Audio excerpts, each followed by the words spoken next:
I'm Alex Master, and I'm Marlon Stessel, and we're here from TrueKids1, and we're here with Deb Armstrong. So, how are you today? I am awesome. So nice to be here with you guys. So, I think we're just going to begin with talking about like how you got into skiing and what made you have the drive to stay in it for so long and be the best. Oh, wow. Awesome question. I grew up in Seattle and got into skiing. It was a family activity, family weekend skiing, and loved it. I played a ton of sports, and skiing was something that I guess I was kind of good at. So I kept at it.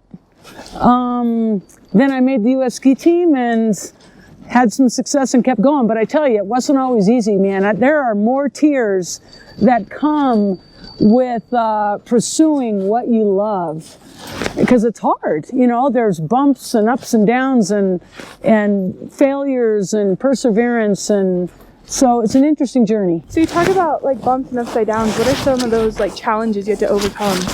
Oh man, you know, you love something and you're trying to be the world's best, and it means early mornings, it means long days, it means sometimes you're sick, you're working through injuries, you're working through doubt. Yeah. You know, there's the whole mental side of things that is not transparent. It is difficult to know what's ahead. There's no guarantees. It's hard to keep at something when there's no guarantees. Yeah. And if there's no guarantees, then it all has to come from within, and your resolve and your drive, and that gets challenged. You know, resolve and drive gets challenged. And are you going to hang in there and keep going? And it's not easy, but life lessons, I guess.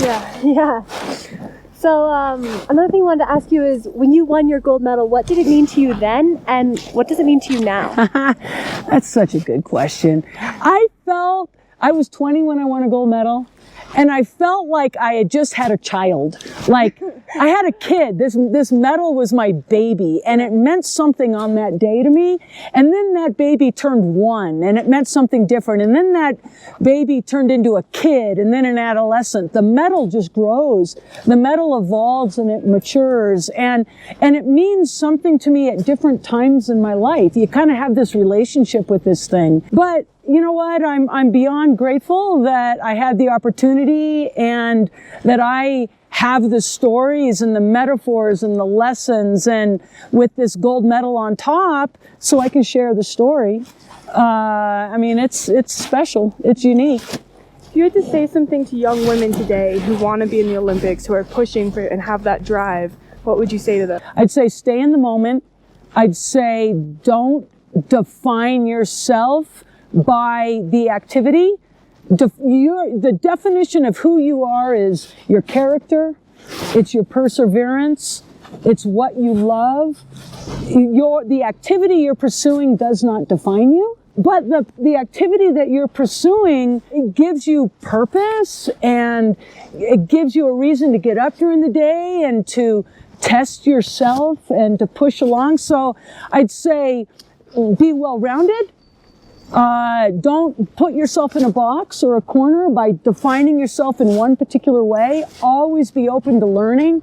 Always be open to growing. That's our job when we're kids and young people, is to learn and grow and have different experiences. But then when the time comes where you commit and you sink your teeth into something, it's not easy. You're going to cry a lot, and you're going to have great highs, and you're going to have lows, and you know, just find the love in it. Yeah. And then kind of flipping subjects really here. What does Taos mean to you, and what are your ties with Taos? Well, I went to University of New Mexico, so I'm a Lobo. Yep. I lived in Albuquerque for 8 years, and then I came here to Taos. I was ambassador skiing for 8 years here in Taos. And I love New Mexico, and I fell in love with Taos skiing. Taos is a world-class resort. I love the snow quality. I love the culture, and it's the love of the mountain experience. It's the green chili and the margaritas and the St. Bernard and Al's Run, and the history and the legacy of this place is very unique, and I consider Taos a bucket list experience. And I'm just so honored that I am associated with the Taos Ski Valley. I really love it here. So why are you here right now? Oh, I am here for their race week. Right. Every year they have a race week and really good skiing and really good training, and then I come back in February for the women's week. So I got to maintain my Taos with Taos. Yeah. Most definitely. All right. Well, thank you so much. You guys, this was really fun. Thank Yeah, you. it was great talking with you.